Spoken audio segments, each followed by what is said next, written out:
Okie dokie. Hello, everyone. Whether it's morning or afternoon for you, welcome to today's webinar. My name is Joel Comerford and I will be your host. Today's topic, managing ATO debt, director penalty notices, and negotiating with the ATO. Whether you're a company director, a small business owner, or you just want to get a better handle on your ATO obligations, you're in the right place. Today's session is all about understanding how to manage tax debt effectively, especially when dealing with director penalty notices, and how to proactively work with the ATO to avoid serious financial consequences. Now, this is a huge topic. Most of the people I've spoken to leading up to today's webinar have been very stressed about this specific topic, whether it's something that's happened to them or someone they know or something that may potentially happen. So please, guys, this is a very, very open space. We want you to ask as many questions as possible. We've got an hour. Hopefully we can get through everything and get to the Q&A in the end. So please, go ahead and chuck some questions in the Q&A or the chat box throughout, and we will do our best to answer those all for you. Now, if you are new here at Lawpath, we are an online legal accounting and tax platform. We've been around for 10 years. We've served over 600,000 businesses. And we want to share the good word on how to save time and money for any new business, whether you're small, medium, or large. Whether you're at the stage before registering a business, during, or at the stage when you want to sell it, we can supply as much support as possible for you in any one of those fields. Why do we have our next guest here?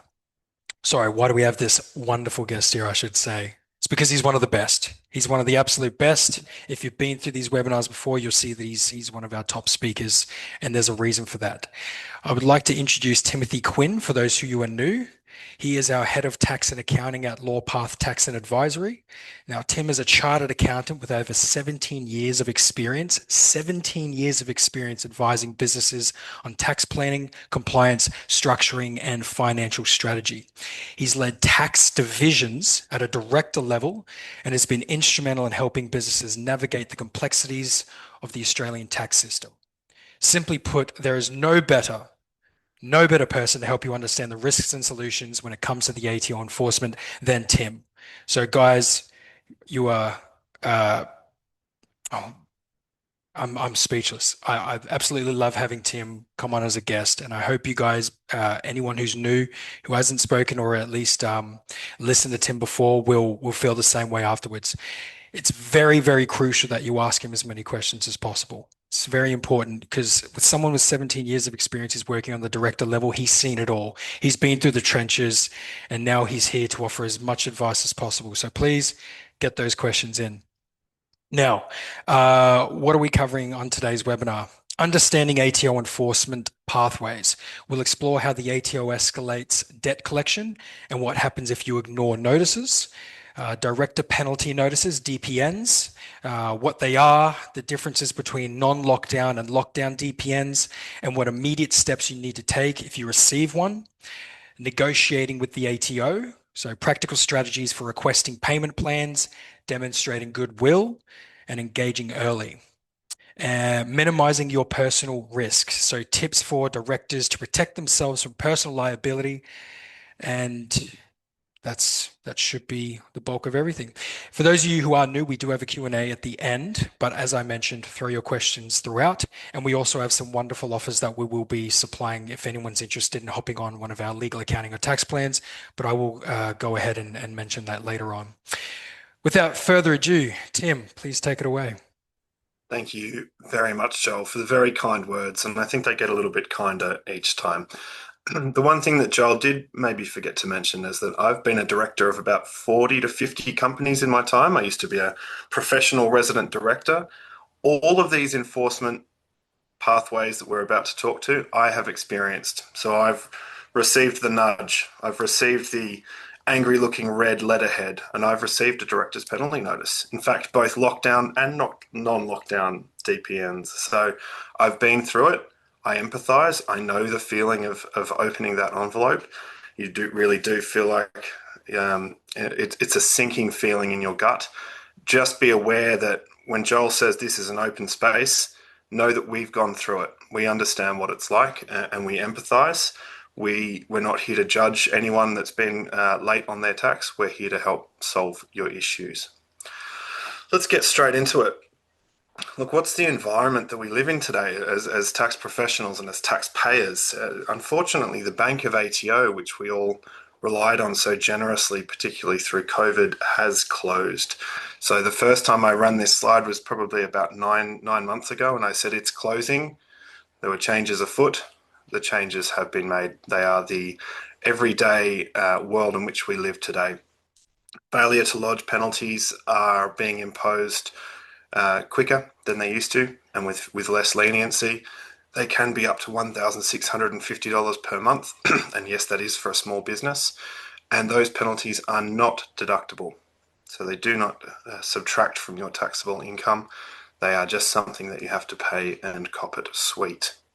Likewise, interest on those late payments. Again, it used to be easy to remit. It used to sometimes be remitted automatically before you even realised it was there. And if it was charged, you at least got a tax deduction for it.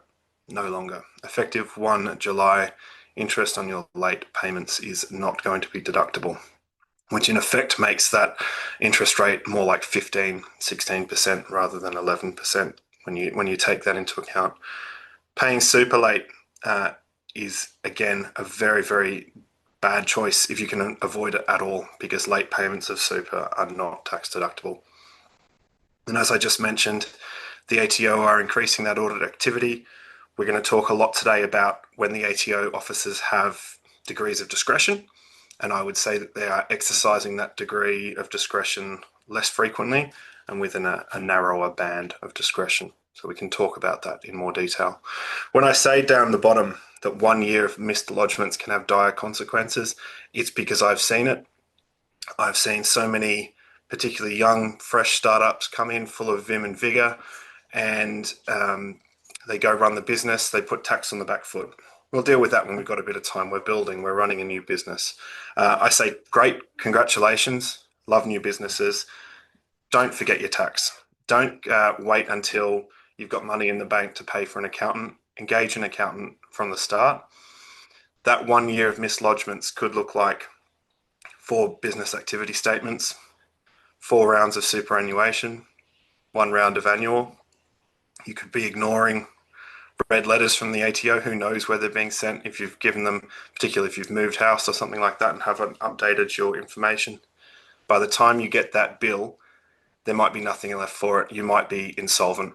So it might be time to wrap that up. So do engage early. That is a mantra you're going to hear me repeating. I'm sorry, there's no avoiding it, because early engagement is the one, I'm not going to say silver bullet, but it's the best strategy you've got.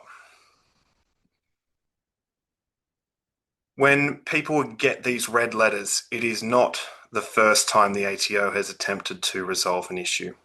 When we're talking about the enforcement pathway, a lot of the scare tactics that you'll hear about are DPNs, the directed penalty notices. That is way down the track. You've got a lot of scope to avoid those DPNs. So let's go through what it looks like. A lot of people think that the ATO audit is 4 old guys in bad suits coming into a boardroom and shaking down your files and going through every bit of paper. It is not that. It starts very, very gently with a nudge, an automated email, an automated letter, even an automated SMS. Hey, you might have forgotten to lodge your March 2025 BAS. That's as simple as it is.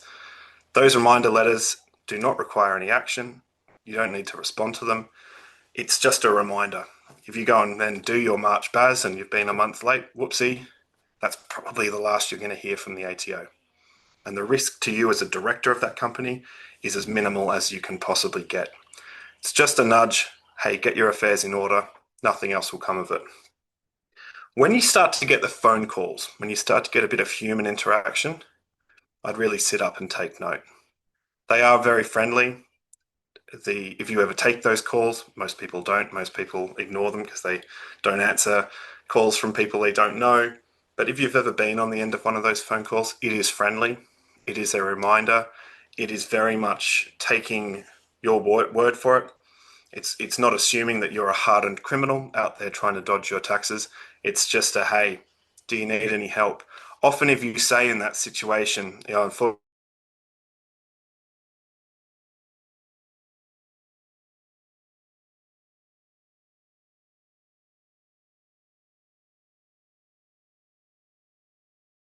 note on your file. I have just noticed my video's cut out. I assure you I'm still here. Can everyone still hear me? Fantastic.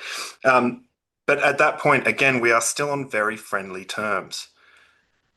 When I talk later about how you should interact with the ATO, they will always be friendly with you, as long as you're friendly back. Goes a very long way. Then what happens next? Okay, you've ignored their first few steps. You'll get a debt collection notice. This is not the end of the world, although it looks like it is. It's a demand for payment.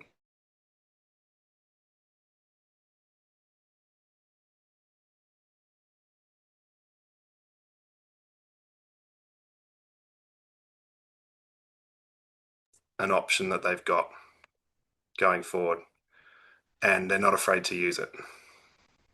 So if you can resolve it at that stage, you're still in the clear. Sorry, Julian, thanks for noticing on the audio there. I'll just play with a few settings as I'm talking through. We'll try and make sure that that doesn't happen again. If you did miss anything, it's me basically reading from the slides. It's not terribly exciting at that stage, but I'll make sure that we cover some of those issues off again. Thank you, Kathleen, for noticing that audio issue as well. The director penalty notice, we will go into more detail. This is kind of the thrust of today's slides. So just for you to be aware of now, there is a difference between a non-lockdown and a lockdown DPN that determines how you can resolve them. If I can give you one takeaway from this, it's that non-lockdown DPNs, which is where you've lodged your required things on time or within a certain time frame after they were due, are much better. So don't think that you're going to resolve your tax issues by not lodging. Lodging and not paying is a far, far superior outcome. If you don't lodge, eventually the ATO will lodge on your behalf based on whatever information they choose to go with, and it's very rarely in your favour. And the options that you have at that point are extremely limited as well. So that's enough for now on DPNs. Unfortunately, the final step, once you've had those DPNs and if you haven't been able to resolve your issues, is legal enforcement. Garnishing is where the ATO can literally take money from your bank account legally. They can issue statutory demands. They can take you to court. So we don't want to get you there. Let's try and stop you. When I say that these notices don't go away, it seems silly, but I've been in that scenario before where you can be tempted just to put your head in the sand.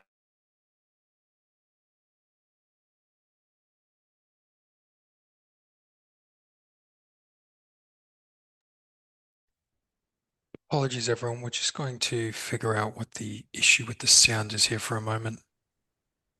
Thanks, Joel. Is that better, everyone? Joel, can you hear me? Certainly can. Fantastic. Let's stick with that microphone. Sorry, everyone. Let's keep going.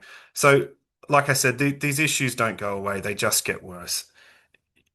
What happens when you get these DPNs? They say you've got 21 days. If at that point you haven't resolved your tax debt, you do become personally liable for certain taxes there, the PAYG, the super, and the GST. That means if you are one of three directors, typically they'll divide that tax debt in three and ask you to pay a third of it. They can adjust that as well. So, but that's the typical first response. Like we said, the garnishee notice basically freezes your business and personal accounts.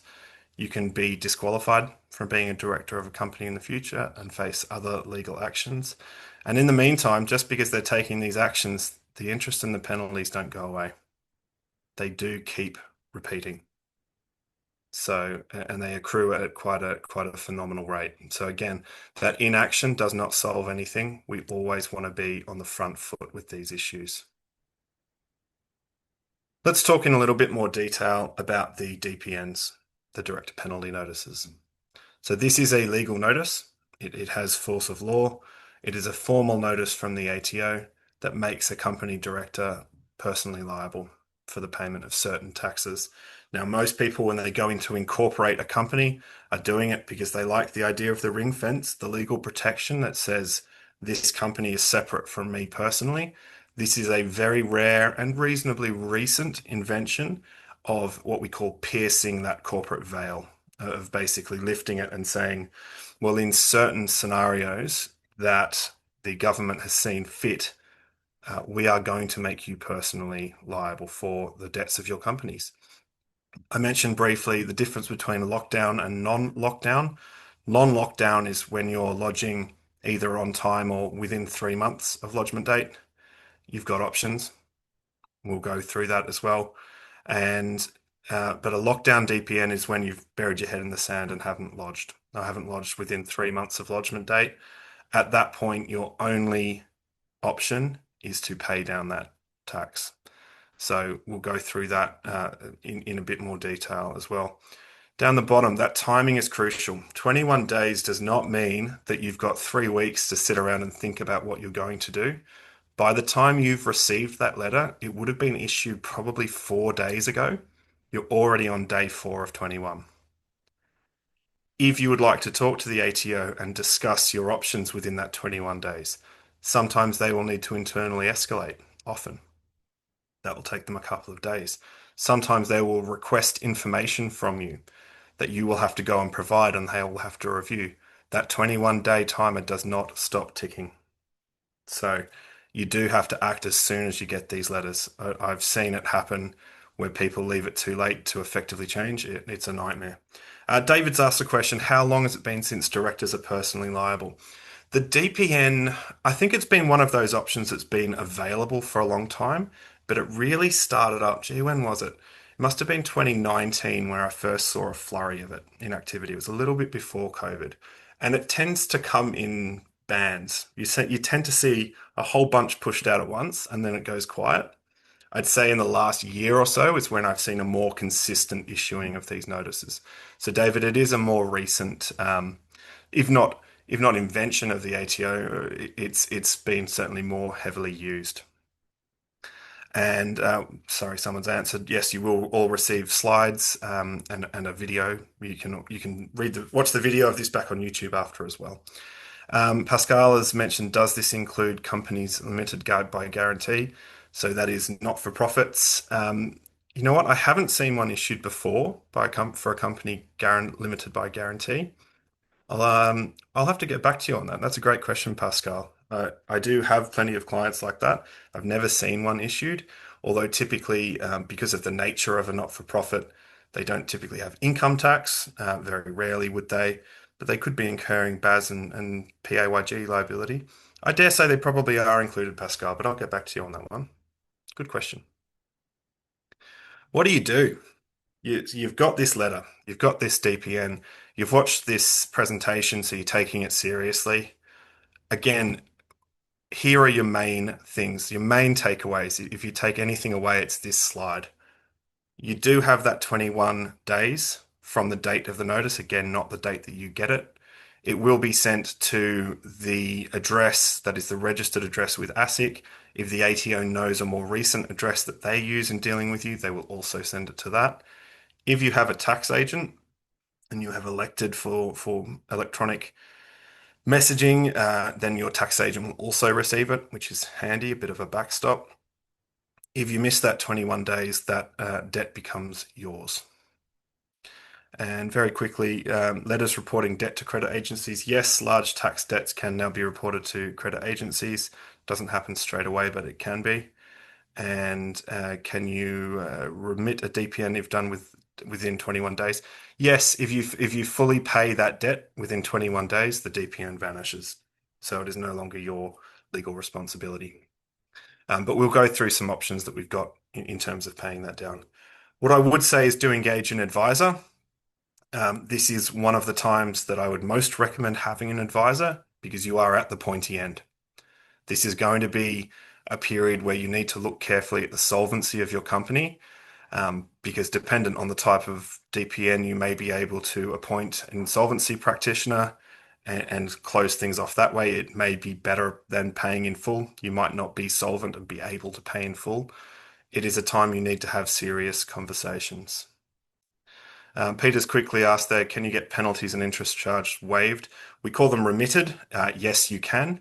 And it used to be a matter of course. It used to be very simple and straightforward to do. It's harder now. You have to have a better reason, Peter, is what I would say. As a matter of course, just you've paid late because you've chosen to de-emphasize your ATO debt. They don't want to hear it. But again, we'll talk about how we negotiate with the ATO, and we'll show how you can demonstrate goodwill that can be much more effective at getting you back those penalties. And we'll talk about options that's just been asked then as well. Although I would say hardship options with the ATO are extremely limited. Do not go in thinking that you are going to be very likely to achieve that. So when you get your DPN, it will tell you loud and clear if this is a non-lockdown or a lockdown DPN. And as we'll talk through a little bit more detail, your options are far more limited in a lockdown DPN. Your basic option, your most straightforward, simplest, and probably most difficult to achieve is to pay the debt in full. That is your only option if you've received a lockdown DPN. You must pay the debt in full. Now, that doesn't mean that you must pay it today. You could pay it today and the DPN goes away. You can enter into a payment plan arrangement.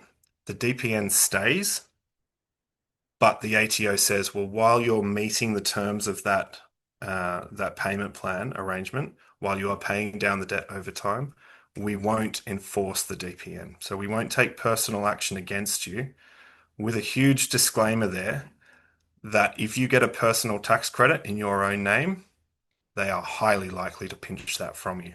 So if you've got a payment arrangement for $25,000 through your company and you're paying that down over time, your DPN is still live.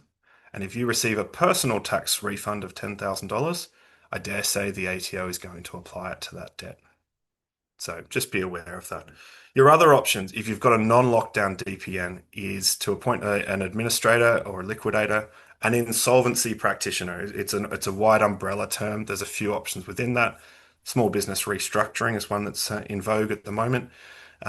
But again, it's beyond the scope of this conversation, but it is an opportunity to basically go down that process of winding up your company and take very solid steps. It's not enough just to start thinking about it. You really do have to make an appointment of one of these insolvency practitioners, whichever option you choose. The most important thing to do when you get a DPN is to communicate. Open up the lines of communication. You will be probably assigned an officer who will be your contact. If you talk to them early, tell them what your plans are, get an understanding or give them an understanding of how this has arisen, you are far more likely to achieve a good outcome. Early engagement shows good faith. And your style of communication and how you deal with this is going to matter. Because when we're dealing with ATO officers in these scenarios, when they have discretion, it's a no-brainer that the discretion is more likely to be opened up to you if you are someone that deals with them with courtesy and as a professional. So let's see what that looks like. It's not rocket science. And I've seen people and I've seen professionals do this really wrong, where they think that if you get on the phone and show off to this ATO officer how clever you are and how they have obligations under a particular code to treat you in a certain way, and if you think the tax law is stupid and that it's not fair that it targets small businesses, that approach, whether it's true or not, is really, really not going to help you. It is going to put you on the wrong foot. It is probably going to deal with your issue being escalated within the ATO team. Now, we like the path of least resistance. We like resolving issues early at the lowest level of ATO officer that we can. We only escalate on our terms if we think that we're not getting a fair outcome. We don't want the ATO escalating because you've made yourself a pest. And it's really, really hard to avoid. It sounds like I'm being judgmental. I get it. It is so hard to be dispassionate.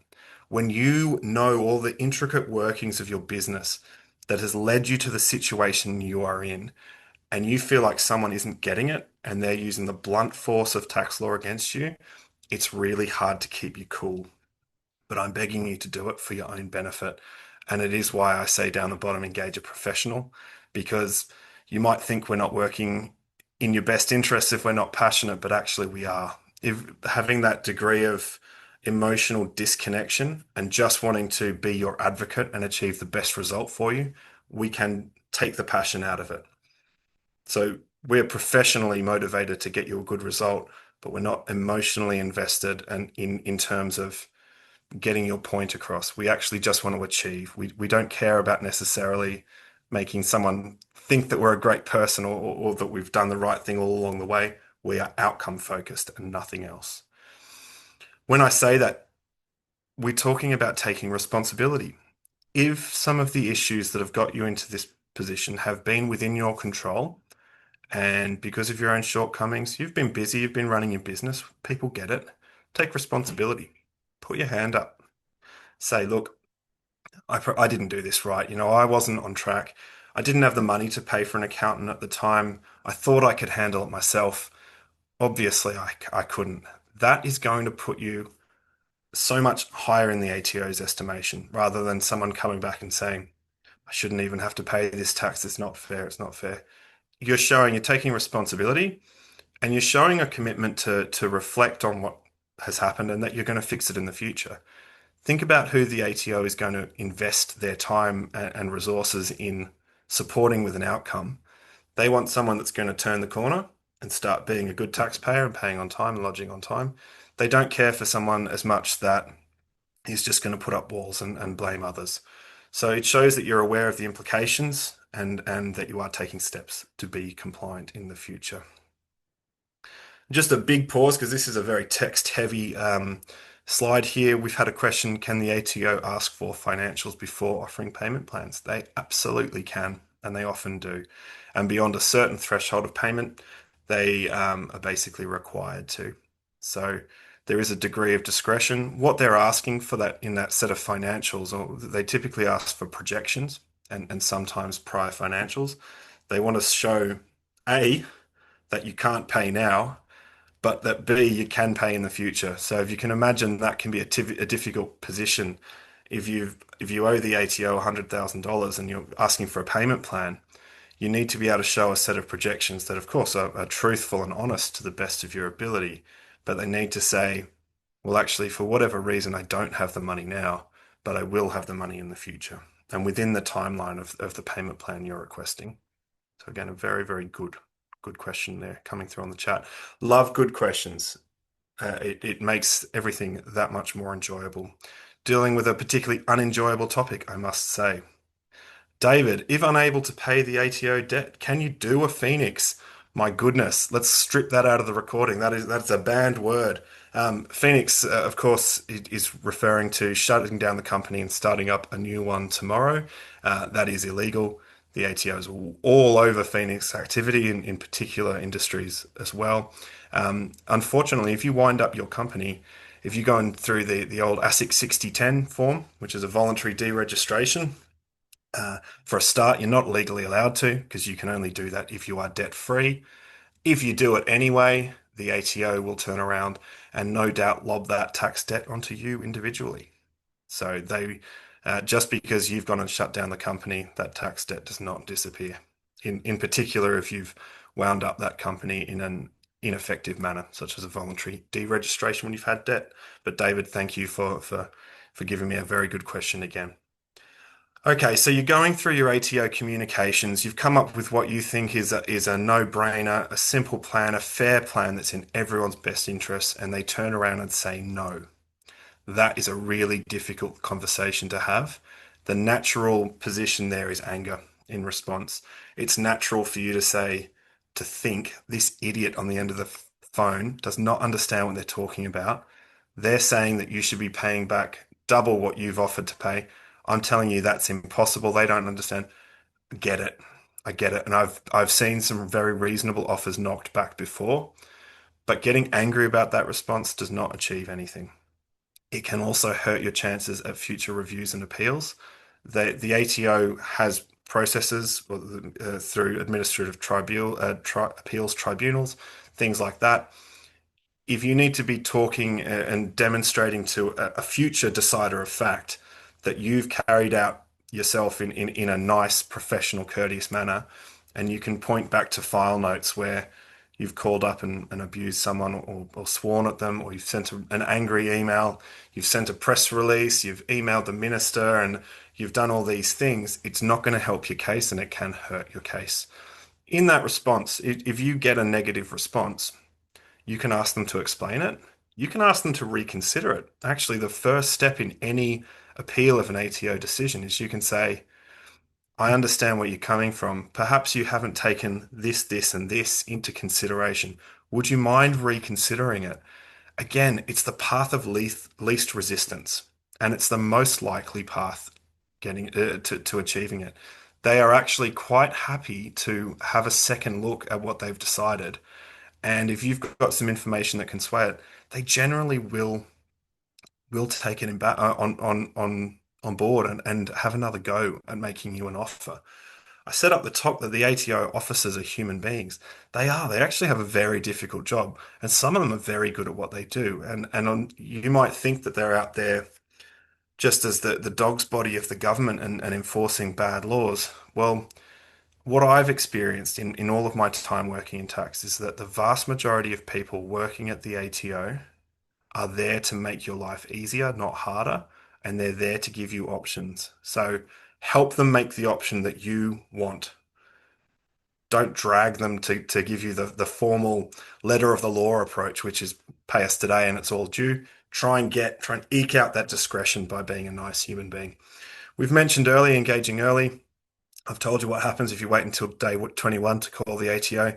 You're very limited in terms of what you can actually achieve on day 21. You have to get things moving straight away.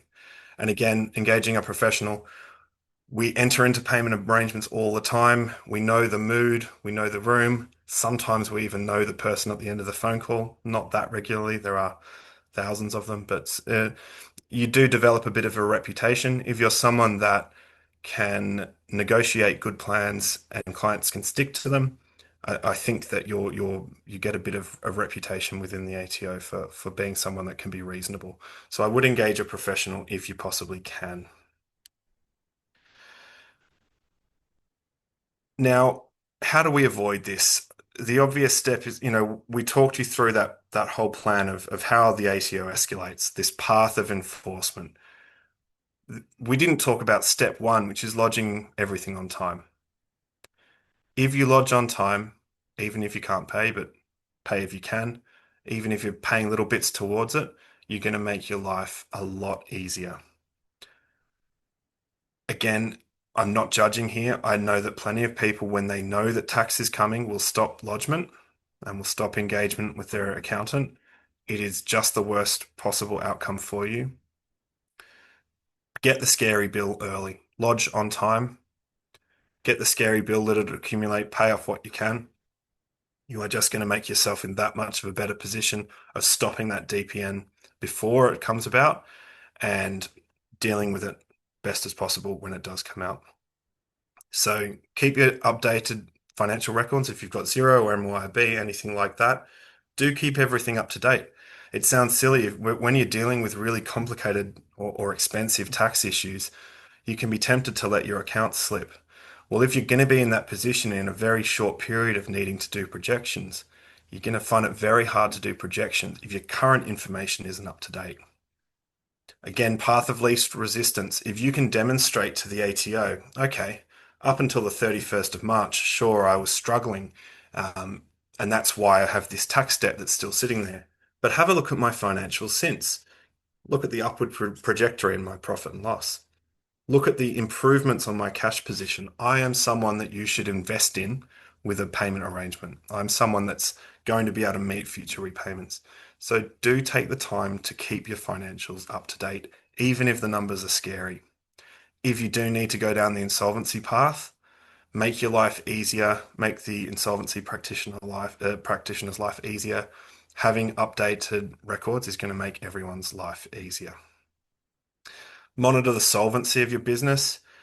Solvency is a complicated issue. I guess it's one of those things you can spend a lifetime considering, but at just the most basic level, can you pay your debts as and when they fall due?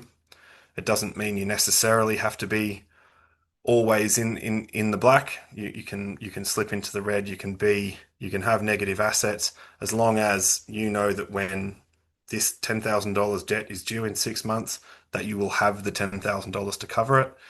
Then you are remaining solvent. So obviously, you have a duty as a director of a company to prevent insolvent trading. So you need to monitor that. You need to realize if there is a point at which you can't pay your debts as and when they fall due, you need to go down the insolvency path because anything that happens after that date, you can be in a whole world of trouble. And finally, taking action quickly. Again, I know I'm repeating myself here, but don't leave it too late. Don't leave it until the DPN. If the DPN doesn't come as a surprise, and it rarely does, try and take earlier steps to get yourself out of the mess and potentially wind up the company in a more manageable way before those notices come out. One thing that a lot of people have said to me in the past, and frankly, I've been in the position too, is that, well, I'm not an active director of the company. I'm a passive director. I just invested or I'm a appointed resident director, as might be the case. So and so's running the business. I don't have day-to-day visibility. Be that as it may, that is not a defense at law to a DPN. You have directors' responsibilities that are very, very difficult to lift indeed, and just not doing your job as a director is not going to cut a mustard. Someone has asked here, is a director still liable if he has resigned 2 years ago? Depends when the debts were incurred. Quite possibly. If they were a director when the debt was incurred, you can still be made liable for a DPN. Yes. If the debt only came about since resignation, then no, but otherwise, yes. Another great question. And Marissa, I've actually commented back to someone else with an answer on this. I'm not 100% sure on not-for-profits, so what we call companies limited by guarantee, or they could be under a statewide Incorporated Associations Act. I will update these slides when we send them out, and I'll make sure I get you an answer on not-for-profits. Assad has asked, and apologies, I've got the pronunciation wrong. Can you sell your company with debts? Absolutely. You can sell a debt-laden company, so there might very well be a taker for it. There might not be. It's obviously more difficult to sell a company with debts, but if your company has value, potentially goodwill value or other intangible asset value, but it has debts, as long as you're making everyone aware of the debts and as long as you'll have to negotiate potentially with the debt holders as well, with the debt holders. But yes, it is possible to sell a company with debt. And I agree. I assume that's Joel checking into the chat saying, keep the questions coming. Please do. We love these questions as well. And we are very much coming to the end of the substantive slides as well. So the formal Q&A section is about to start, but please do keep coming in. Rick's asked, is an alternate director also liable? Very good question again. I've never seen it happen. And, alternate directors, it probably depends on the constitution of the company in question as to whether they are a formal director or whether they are just waiting in the wings. I'll try and get you an answer on that, Rick. I have never seen it happen. But then again, typically in small businesses, we don't really have alternate directors. You either are or are not.